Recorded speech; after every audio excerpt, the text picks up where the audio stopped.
क्या आपकी खांसी कई दिनों से ठीक नहीं हो रही है?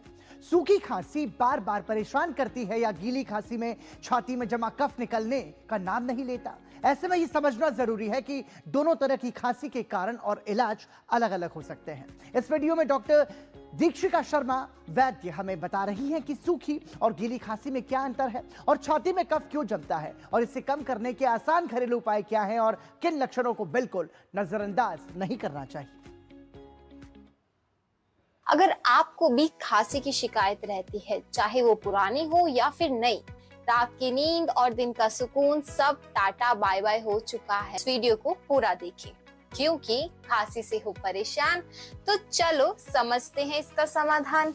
नमस्कार दोस्तों, मेरा नाम है डॉक्टर दीक्षिका शर्मा और आज की इस वीडियो में हम बात करेंगे एक ऐसी होम रेमेडी के बारे में कि हमारी जितनी भी जिद्दी खांसी हो उसको टाटा बाय बाय करेगी। और इस होम रेमेडी को बनाने के लिए आपको सिर्फ 5 मिनट और 5 ही इंग्रेडिएंट्स चाहिए। सबसे पहला सवाल, क्या खांसी कोई बीमारी है? तो दोस्तों, खांसी एक बीमारी नहीं बल्कि एक रिफ्लेक्स है। सांस की नलियों में अगर कोई भी फॉरेन पार्टिकल या फिर कोई ऑब्जेक्ट अटकता है तो खांसी एक तरीके से प्रोटेक्टिव रिफ्लेक्स की तरह काम करती है। और ये खांसी भी 2 प्रकार की होती है, यूजफुल और नॉन यूजफुल, यानी कि बलगम वाली खांसी या फिर सूखी खांसी।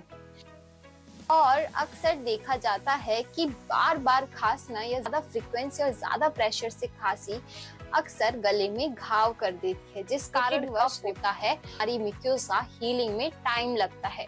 तो चलिए इसका समाधान समझते हैं। ये होम रेमेडी आपकी दोनों प्रकार की खांसियों पे काम करेगी क्योंकि इसमें ऐसे इंग्रेडिएंट्स भी हैं जो कि आपके बलगम को खींचकर बाहर निकाल सकते हैं, यानी कि एक तरीके से शोधन क्रिया, और एक ऐसे इंग्रेडिएंट्स भी हैं जो आपकी खांसी को सप्रेस कर सकते हैं, यानी कि शमन प्रक्रिया। तो चलिए शुरू करते हैं।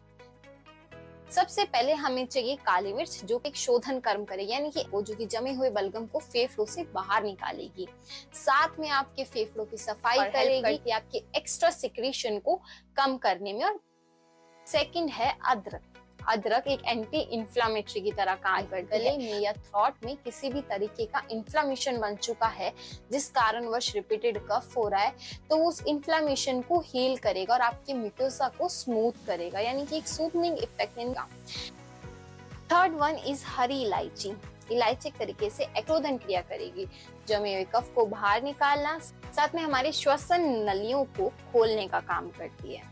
And the fourth one is most important, काला नमक एक तरीके से बलगम को पिघलाने में मदद करेगा। एंड लास्ट वन इज अजवाइन अपने उष्ण गुण के कारण, यानी कि हॉट पोटेंसी के कारण या फिर जुकाम जैसी चीजों को सप्रेस करने में हेल्प करती है।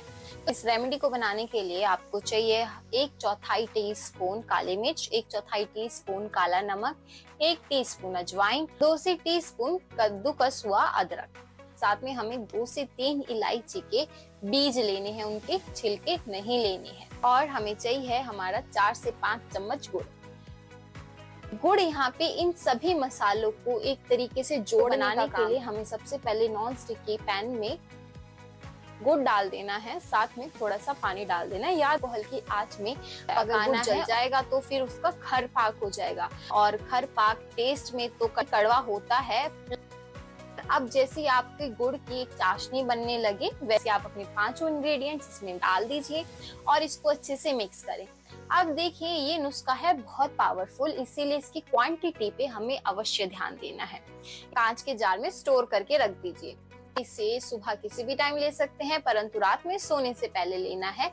आधा टीस्पून यानी कि आधा चम्मच लेना है गर्म पानी के साथ, और ध्यान रखें इससे पहले और इसके बाद में ठंडा पानी या ठंडे पदार्थों का सेवन नहीं करना, जो कि आपकी खांसी को बढ़ा सकता है।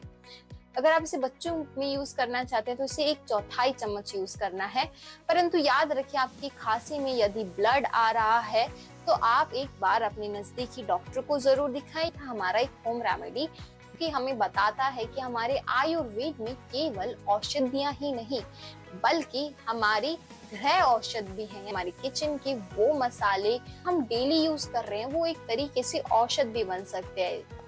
बस हमें आवश्यकता है तो एक अनुपान की, एक युक्ति और मात्रा की। तो चलिए स्वस्थ रहें और प्रसन्न रहें।